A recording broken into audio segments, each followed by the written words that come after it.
उपासना, जिससे ईश्वर ही के आनंद स्वरूप में अपने आत्मा को मग्न करना होता है, उसको उपासना कहते हैं। तो ये परिभाषा है उपासना की। उपासना में दो शब्द हैं, इनको अलग अलग कर लेंगे, उप और आसना। उप का अर्थ है समीप, पास में, और आसना का अर्थ है आसन, बैठना, आसनम, बैठना। इस प्रकार से उपासना का अर्थ हुआ पास में बैठना। तो यहाँ ईश्वर का प्रसंग चल रहा है, इसलिए यहाँ पर उपासना का अर्थ बनेगा ईश्वर के पास बैठना। वैसे उपासना का सामान्य अर्थ है किसी भी वस्तु के पास बैठना। तो जिसके पास बैठेंगे उसकी उपासना कहलाएगी। ये उपासना दो प्रकार से होती है, एक शारीरिक दृष्टिकोण से, दूसरी मानसिक दृष्टिकोण से। शरीर से भी उपासना होती है और मन से भी होती है मानसिक उपासना। तो जैसे अभी बताया उप आसनम, पास में बैठना। यदि हम शरीर से किसी व्यक्ति के पास बैठे हैं तो ये शारीरिक उपासना कहलाती है। जैसे बस में यात्री बैठते हैं, ट्रेन में बैठते हैं, साथ साथ बैठे रहते हैं, तो ये शारीरिक उपासना है, एक व्यक्ति के पास दूसरा व्यक्ति बैठा है। और मानसिक उपासना का तात्पर्य है कि व्यक्ति बैठा तो है दिल्ली में और एक उसका मित्र रहता है बड़ौदा में, गुजरात में। उसका अच्छा प्रिय मित्र है, अच्छी दोस्ती है उसकी, पहले वो भी दिल्ली में ही था और 10-12 वर्ष तक दोनों साथ में रहे दिल्ली में। फिर वो चला गया गुजरात, बड़ौदा में उसकी सर्विस वहाँ लग गई, तो वहाँ जॉब करने लगा। और वो 10-12 वर्ष की मित्रता तो थी ही, तो वहाँ जाने के बाद भी उनका संपर्क आपस में फ़ोन से बना ही रहता है, व्हाट्सएप पर भी मैसेज करते रहते हैं और एक आध दिन में एक बार बात भी कर लेते हैं या 2 दिन में एक बार बात कर लेते हैं, क्योंकि उनके विचार आपस में बहुत काफ़ी कुछ मिलते हैं, इसलिए दोनों में मित्रता अच्छी है। तो अच्छी मित्रता विचार मिलने से जो बनी, उसके कारण दिल्ली वाला मित्र बड़ौदा वाले मित्र से मानसिक दृष्टि से जुड़ा रहता है, उसके प्रति उसका आकर्षण बना रहता है। वो मन से उस बड़ौदा वाले मित्र की उपासना कर रहा है। तो दिन में जितना समय भी वो मन में उस बड़ौदा वाले मित्र का विचार करता है, उसकी स्मृति उठाता है, उसके गुणों को याद करता है, उसको याद कर कर के खुश होता है, तो ये उसकी उपासना चल रही है। ये मानसिक उपासना है। शरीर से भले ही वो दूर है, 1000 किलोमीटर लगभग दूर है दिल्ली बड़ौदा, पर वो मन से दोनों पास पास हैं, इसलिए वो मानसिक उपासना कहलाती है। तो जब भी कोई व्यक्ति किसी की स्मृति उठाता है, किसी वस्तु में रुचि रखता है, चाहे वो जड़ हो या चेतन, वो उसकी उपासना कर रहा है।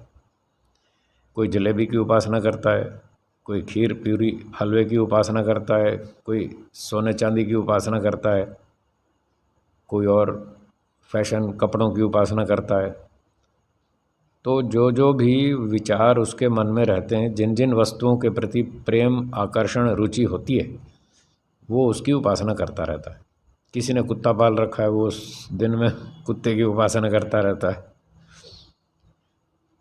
एक व्यक्ति मान लो चंडीगढ़ में रहता है, उसने घर में कुत्ता पाल रखा है, अच्छी नस्ल का है, विदेशी नस्ल का कुत्ता पाल रखा है। तो वो काम से चला गया मान लो हैदराबाद, तो हैदराबाद जाके अपना काम भी करता रहता है और कुत्ते की उपासना भी करता रहता है।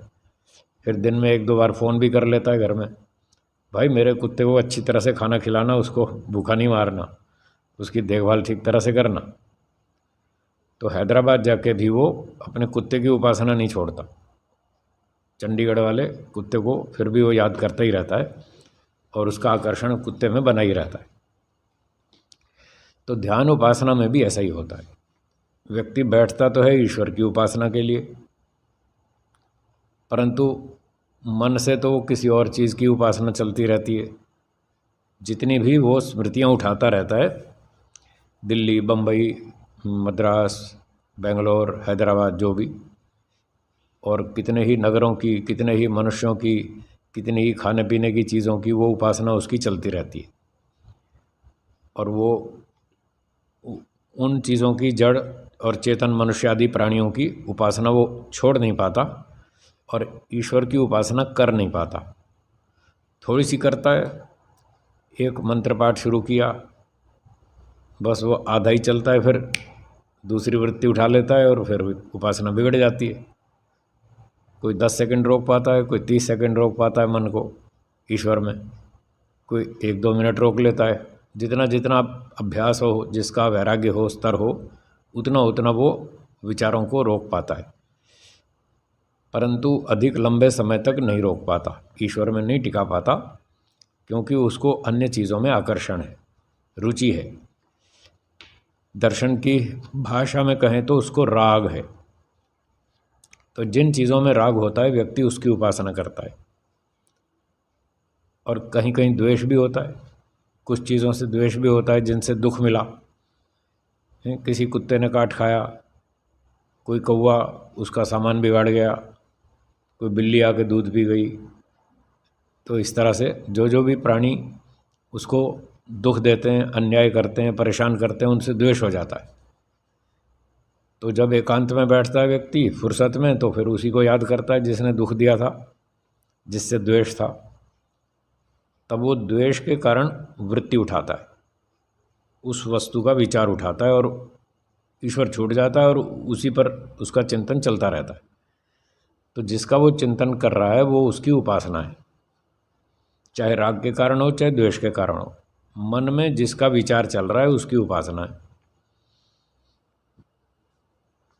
तो बहुत सारे लोग बैठते हैं ध्यान में, उपासना करते तो हैं, बैठते तो हैं, फिर कहते हैं जी क्या करें, मन तो टिकता नहीं है, बस और तो सब ठीक है, बस ये मन नहीं टिकता। इसका कोई तरीका बताओ।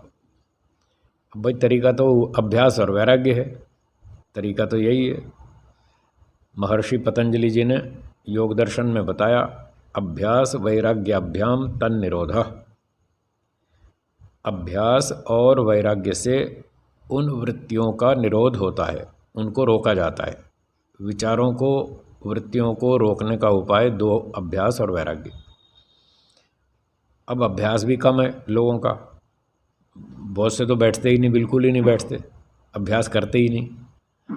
कुछ लोग करते हैं, थोड़ा थोड़ा बैठते तो हैं, पर उनको मन टिकता नहीं, तो फिर हिम्मत टूट जाती है, उत्साह टूट जाता है। तो वो फिर खाना पूरी करते हैं, बस दिखावे के लिए बैठ जाते हैं, कोई मेहनत नहीं करते। तो इसलिए उनको अभ्यास अच्छा नहीं हो पाता। अभ्यास की कमज़ोरी के कारण फिर वो सफल नहीं हो पाते और वो ढीले पड़ जाते हैं। कहते हैं ठीक है भाई, अब जो भी है टाइम पास चलने दो, और क्या। अब इतना भी नहीं बैठेंगे तो लोग कहेंगे नास्तिक है, ध्यान ही नहीं करता ये।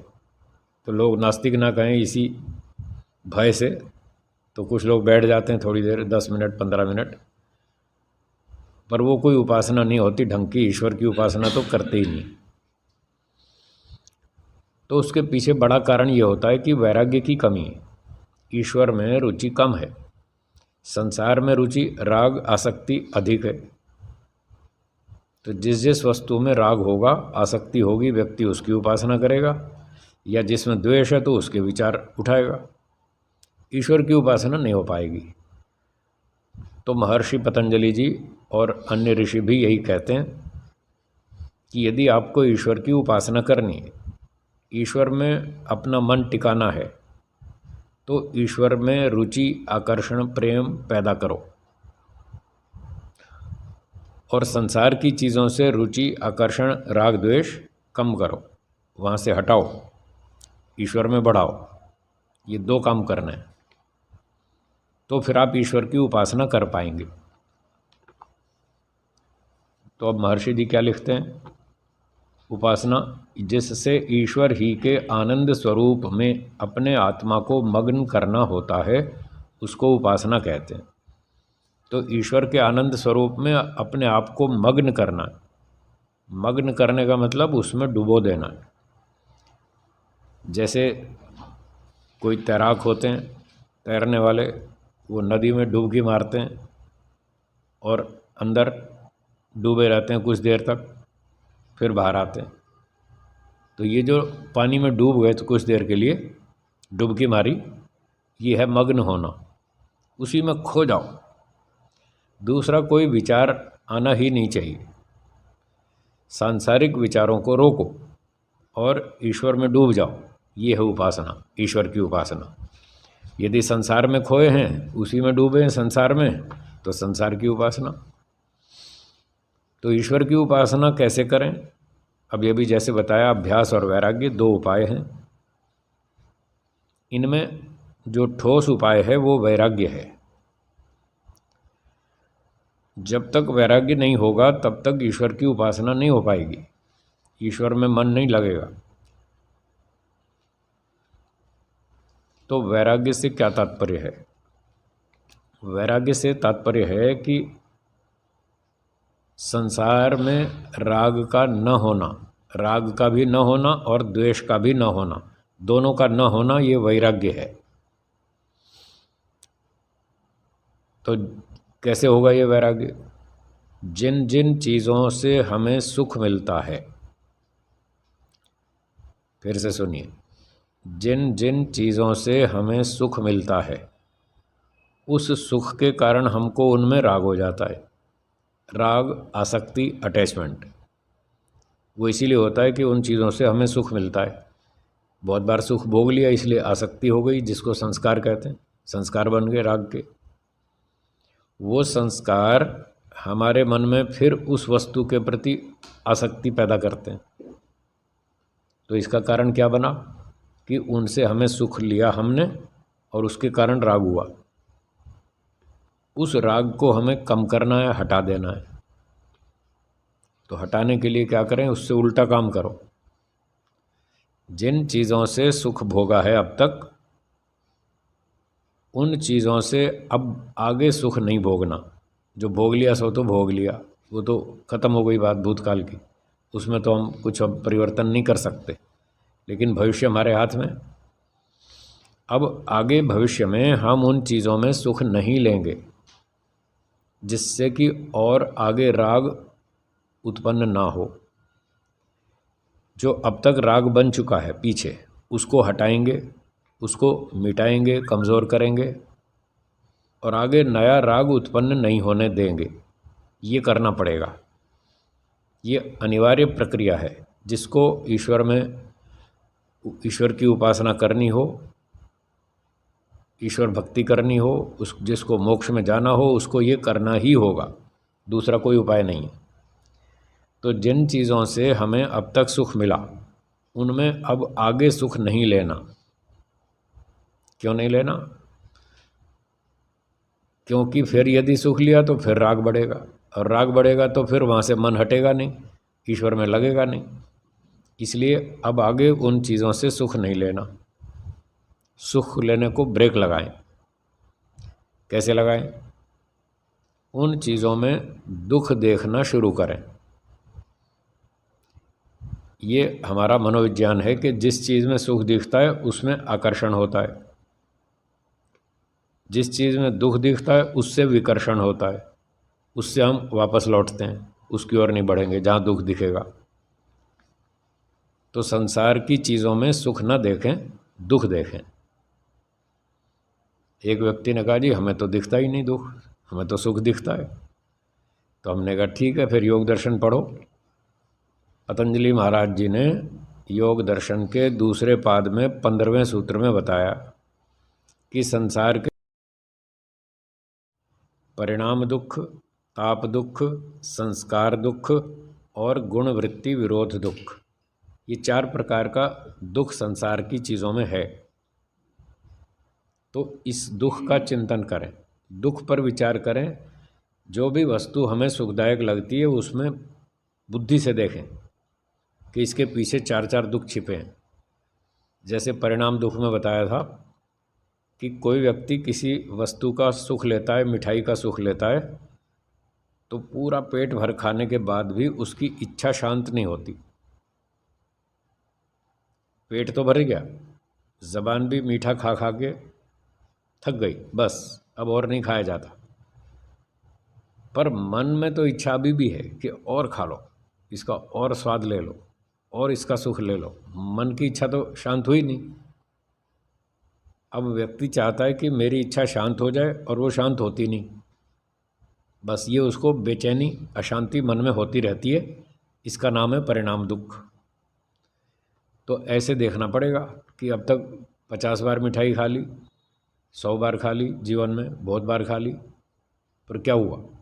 तृप्ति तो हुई नहीं, इच्छा तो ख़त्म हुई नहीं। फिर इच्छा हो जाती है 2-5 दिन बाद, फिर इच्छा हो जाती है 5-7 दिन में, फिर इच्छा हो जाती है कि हाँ वो चीज़ लाओ, फिर से लाओ। तो इस प्रकार से हमें दुख देखना पड़ेगा। तो जब जब हम सुख वाली चीज़ों में दुख देखेंगे, परिणाम दुख, ताप दुख, ऐसे, तो उससे रुचि कम हो जाएगी, कोई फ़ायदा नहीं है। पहले भी कितनी बार खा लिया, इच्छा शांत हुई नहीं, तो वो परिणाम दुख हुआ। और ताप दुख ये हुआ कि भाई कोई छीन लेगा, इस वस्तु को हमसे कोई छीन लेगा जो हमारे लिए सुखदायक है। क्यों छीन लेगा? इसलिए छीन लेगा कि यदि कोई वस्तु हमारे लिए सुखदायक है तो उसके लिए भी तो है। हमको अच्छी लगती है, उसको भी लगती है। और यहाँ न्याय तो कोई दिखता नहीं। आज तो सब छीन झपट के खाते हैं। सारी दुनिया में ये मारधाड़ चल रही है, एक दूसरे का शोषण कर रहे हैं, उसका पैसा छीन रहे हैं, उसकी ज़मीन छीन रहे हैं, कोई संपत्ति छीन रहा है, कोई सोना चांदी। तो छीन झपट तो लगी हुई है। तो व्यक्ति को ये खतरा लगता है, डर लगता है कि मेरी संपत्ति कोई छीन लेगा, हैं, मेरी सुविधाएं छीन लेगा, मेरा सुख छीन लेगा। वो ताप दुख है, और छीन भी लेते हैं लोग। ये ताप दुख देखो, यदि मैं इन चीज़ों से सुख लूँगा तो दूसरे लोग भी लेंगे, और मैं तो न्याय से काम करता हूँ, ये तो अन्यायकारी है, ये तो मेरे हिस्से का भी छीन के खा जाएंगे। तो फिर इसमें सुख लेना ठीक नहीं, छोड़ो। ऐसे दुख देख देख कर व्यक्ति को वहाँ से वैराग्य उत्पन्न करना पड़ेगा, तो उसका राग कम हो जाएगा। जब राग कम हो जाएगा तो व्यक्ति फिर जब बैठेगा तब वो विचार उसको नहीं उठेगा कि जलेबी खा लो, मिठाई खा लो, फलाना खा लो। सोच तो लिया इसमें दुख है, तो वहाँ से आकर्षण कम हो जाएगा और विकर्षण होगा। वहाँ से मन वापस आ जाएगा, विकर्षण उल्टा होगा, वापस आ जाएगा। तो यही बात सब भौतिक सुखों में विचार करने की है। चाहे खाने पीने की चीज़ हो, चाहे सोना चांदी हो, चाहे रुपया हो, ज़मीन हो, मकान हो, संपत्ति हो, कोई पद प्रतिष्ठा हो, कुछ भी हो, या कोई कुत्ता पाल रखा हो, कोई गाय पाल रखी हो, कोई तोता पाल रखा हो, कोई खरगोश पाल रखा हो, जो भी है उन सब में दुख है। यही चारों दुख उसमें देखते रहिए। तो परिणाम दुख समझ में आ गया। ताप दुख भी बता दिया कि उसमें खतरा लगता है कहीं खो ना जाए, कोई छीन ना ले। तीसरा संस्कार दुख है कि जब उस चीज़ की आदत पड़ जाती है और किसी दिन वो सुख नहीं मिला, फिर दुखी होंगे। तो जिस चीज़ का सुख लेने की आदत पड़ गई उसके संस्कार बन गए। अब वो चीज़ दोबारा नहीं मिल पा रही, हमारी इच्छा बहुत है उसका सुख लेने की और वो वस्तु मिल नहीं रही, तब वो संस्कार हमको परेशान करते हैं, दुख देते हैं, उसको संस्कार दुख कहते हैं। और ऐसा तो होता नहीं कभी कि हर व्यक्ति को हर चीज़ हर समय मिलती रहे। कभी कोई चीज़ मिलती है, कभी नहीं भी मिलती है। आज सुख मिल रहा है, कल नहीं मिलेगा, कोई गारंटी थोड़ी। इतिहास बताता है बड़े बड़े राजाओं को भी राजपाट छोड़ना पड़ा और जंगल में घास की रोटियां खानी पड़ी, ऐसा सुनते हम। तो जब राजाओं की ऐसी हालत हो सकती है तो हम और आप राजा तो हैं नहीं, हमारी भी हो सकती है। आज सुविधा है, कल ना मिले, पता नहीं कब क्या हो जाए। यहाँ पर रोज़ घटनाएं होती रहती। अब देखो कोरोना आ गया, तो कोरोना के कारण कितनी योजनाएं फेल हो गई लोगों की, नौकरी व्यापार धंधे सब ठप से ही हैं। तो पता नहीं कब क्या परिस्थिति हो जाए, अनुकूलता आज जो है वो कल रहेगी या नहीं रहेगी, कोई गारंटी नहीं है। तो जब वो सुविधाएं नहीं मिलती तब वो उसके सुख भोगे हुए के संस्कार हमको परेशान करते हैं, वो संस्कार दुख है। तो इस प्रकार से इन दुखों को देखें। चलिए चौथा दुख भी बता दूं प्रसंग से चलते चलते संक्षेप में। तो चौथा दुख है गुण वृत्ति विरोध दुख। गुण का तात्पर्य है सत्व रज और तम, ये तीनों का नाम गुण है, सत्वगुण, रजोगुण, तमोगुण। वृत्ति का अर्थ है स्वभाव। तो गुण वृत्ति का मतलब हुआ गुणों का स्वभाव, और आगे शब्द है विरोध, टकराव। गुणों के स्वभाव में टकराव है, तीनों का स्वभाव अलग अलग है, एक जैसा नहीं है। तो इस स्वभाव में टकराव की वजह से बहुत सारा दुख, चिंता, तनाव, टेंशन हो जाती है, उसका नाम है गुण वृत्ति विरोध दुख। जैसे एक व्यक्ति अपने ऑफिस में बैठा है, अच्छी तरह शांत बैठा है, उस समय उसकी सात्विक वृत्ति जागृत है, सत्वगुण का प्रभाव है।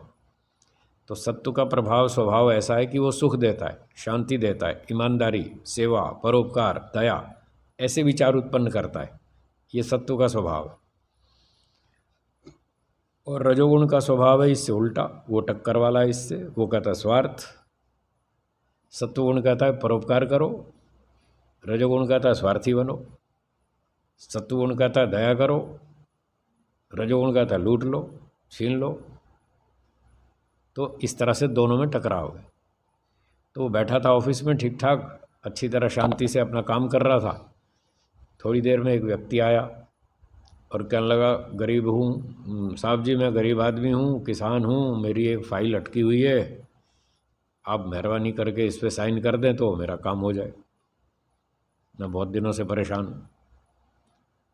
तो उस अधिकारी ने कहा, भाई ठीक है, आप अपनी फ़ाइल यहाँ छोड़ जाओ, इसको देखेंगे, परसों आना, ऐसा कह के उसको भेज दिया। वो चला गया।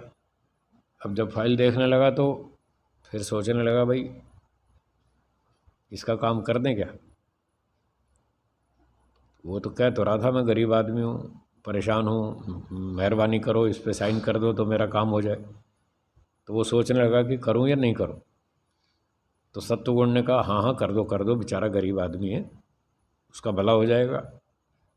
तो ये विचार किस गुण से आया? सत्वगुण से। फिर वो सोच ही रहा था, फिर अगला पन्ना पलटा तो दूसरा विचार आया, बोला ऐसे कैसे कर दूं, कुछ तो खर्चा पानी मिलना चाहिए ना, ऐसे थोड़ी होता काम, हमारे अपने इतने खर्चे हैं वो कैसे पूरे होंगे, थोड़ा खर्चा पानी तो मिलना चाहिए। अब ये कौन सा विचार आया? रजोगुण का। तो ये सत्वगुण का विचार था, काम कर दो। रजोगुण कहता है ऐसे मत करो, थोड़ा खर्चा पानी लो। फिर सत्वगुण ने कहा कि ये तो ठीक नहीं है, आपको 1 लाख रुपए वेतन मिलता है हर महीने का, इतना पैसा कम है क्या, और क्यों मांगते हो। तो रजोगुण ने फिर विचार दूसरा उठा दिया, उसने कहा सारे लोग रिश्वत लेते हैं, मैं कोई नया थोड़ी ले रहा हूँ, जब सारे ही लेते हैं तो फिर मैं क्यों ना लूँ, मैं भी तो इसी ऑफिस में हूँ, सभी एक जैसे हैं। सत्वगुण ने फिर विचार का विरोध किया कि नहीं नहीं, तुम्हें 1 लाख रुपए किस बात का मिलता है, इसी बात का तो मिलता है कि साइन मारो, और काहे के पैसे, जब तुम्हें मिल ही रहे हैं 1 लाख रुपए साइन मारने के, तो फिर अब और क्यों मांगते हो, ये लोभ करना अच्छा नहीं है। तो आप देखेंगे सत्वर और रजगुण की ये लड़ाई चलती रहती है अंदर अंदर, सब जगह चलती है, कहीं रिश्वत लेने में, कहीं हेरा फेरी करने में, झूठ बोलने में और लिखने में।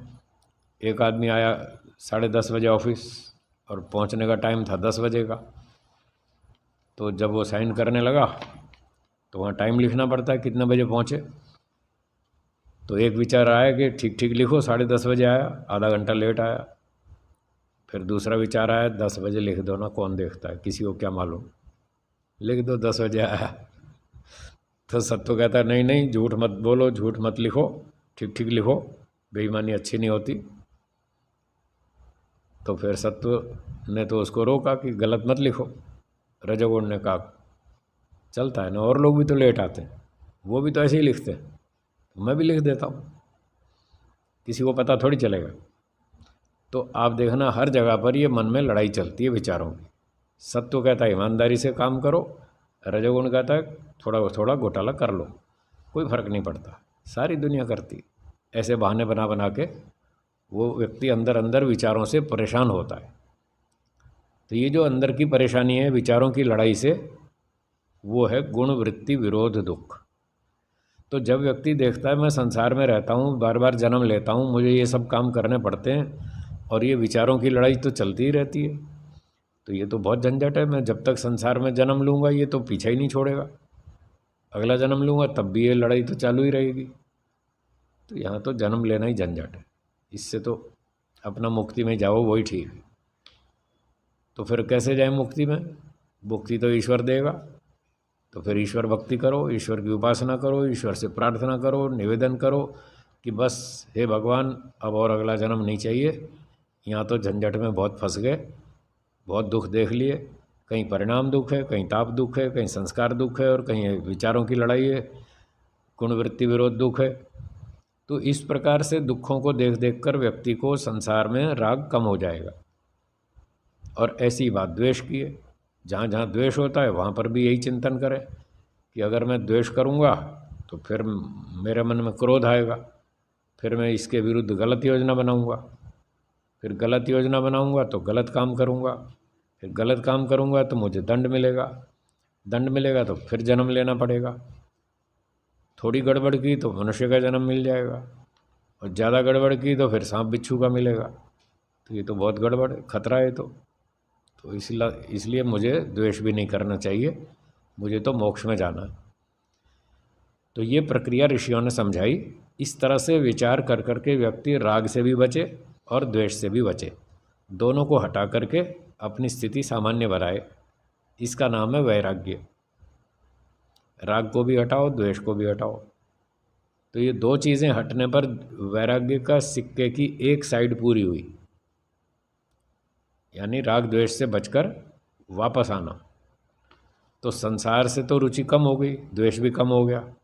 अब दूसरा पक्ष है ईश्वर में रुचि बढ़ाना, ये वैराग्य के सिक्के की दूसरी साइड है।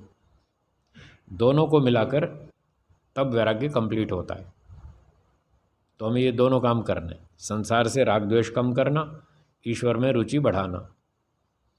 अब रुचि कैसे बढ़ाएं, उसका नियम है, जिस वस्तु में हमें सुख प्रतीत होता है उस वस्तु की प्राप्ति में रुचि बढ़ती है।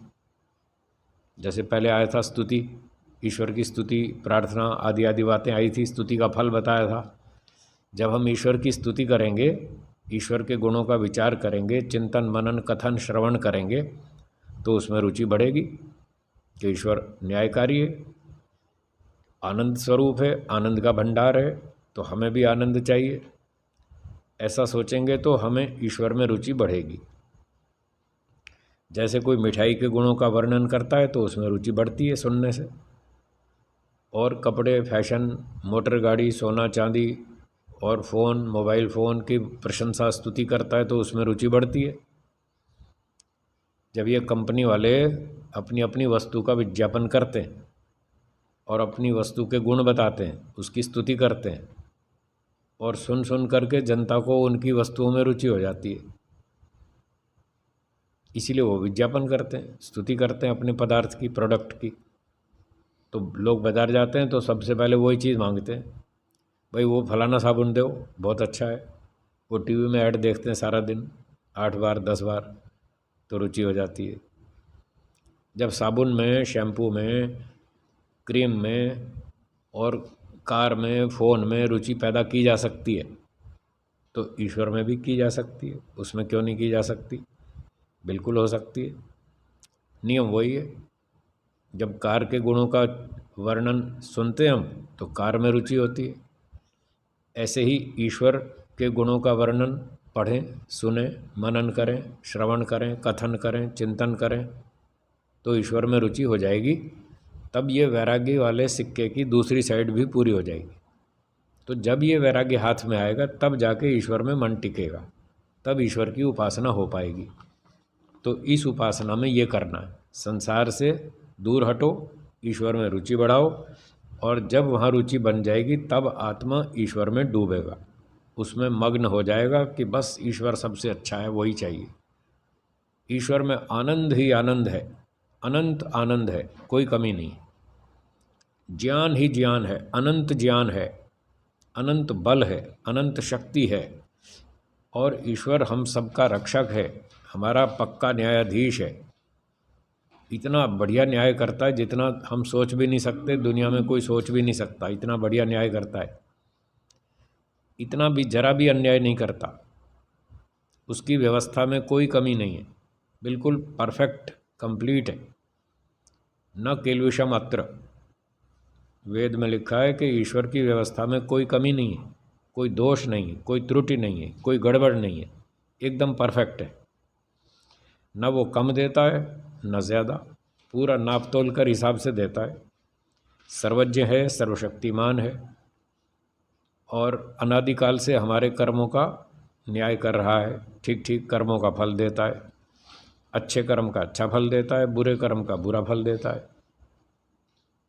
अन्याय कभी नहीं करता, पक्षपात बिल्कुल नहीं करता, माफ़ भी नहीं करता, बिल्कुल ठीक ठीक न्याय करता है, और समय पर सारा काम करता है, लेट कभी नहीं करता, और फ्री में करता है, फीस भी नहीं लेता। अब यहाँ तो कोर्ट में केस हो जाए तो लाख लाख 2-2 लाख फीस देनी पड़ती है वकीलों को। अब तो 1-1 करोड़ तक पहुँच गए वकील, हाई कोर्ट सुप्रीम कोर्ट के वकील 1-1 करोड़ फीस लेते हैं, इससे भी ज़्यादा लेते हैं। तो बताओ, जहाँ 1-1 करोड़ रुपया फीस देनी पड़ती है फिर भी न्याय की गारंटी नहीं है कि न्याय मिलेगा, और ईश्वर फ्री में करता है न्याय, 1 पैसा फीस नहीं लेता, और 1 केस हो तो बात भी है। यहाँ तो कितने ही कर्म है, हमारे करोड़ों की संख्या में कर्म करते हैं हम, सबका हिसाब करता है ठीक ठीक। और कब से कर रहा है? अनादिकाल से। अनादिकाल से ईश्वर न्याय कर रहा है, कभी भी 1 पैसा फीस नहीं ली, पूरा पूरा न्याय करता है, दोषियों को दंडित करता है, अच्छे लोगों को इनाम देता है, जो अत्याचारी लोग हैं उनको पूरी नन याद दिला देता है। अगले जन्म में सूअर, कुत्ता, सांप, बिच्छू बनाएगा, व्हेल मछली बनाएगा, वृक्ष बना देगा, तब उनका दिमाग ठिकाने आ जाता है। तो इतना अच्छा ईश्वर है, ऐसे आप चिंतन करेंगे, देखिए आपके मन में ईश्वर के प्रति रुचि अवश्य होगी, प्रेम बढ़ेगा। तो ऐसे हर रोज़ करें, दिन में जब फुर्सत मिले ईश्वर का चिंतन करें, जितना समय खाली हो उसमें आधा समय तो इस काम में लगाएं, ईश्वर के गुणों का चिंतन करें। सैर करते हुए, झाड़ू लगाते हुए, कपड़ा धोते हुए, छोटे मोटे काम करते समय आप चिंतन तो कर ही सकते हैं। कोई विचार बंद तो होता नहीं, कोई ना कोई विचार तो चलता ही रहता है, या तो व्यक्ति संसार की बात सोचेगा या ईश्वर की, कोई एक सोचेगा।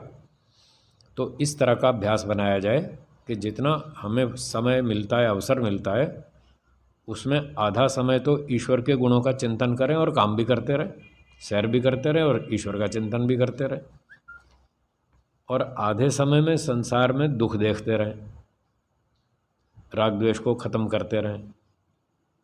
तो इस तरह से दोनों काम साथ साथ करेंगे तो हमारा वैराग्य ठीक हो जाएगा। जब ये वैराग्य ठीक होगा तब ईश्वर के आनंद स्वरूप में आत्मा मग्न होगा। ये है उपासना। तो ईश्वर के ही आनंद स्वरूप में अपने आत्मा को मग्न करें, ये ईश्वर की उपासना कहलाती है। तो समय के अनुसार अब विराम देते हैं, एक बार ओम का उच्चारण करेंगे। ओम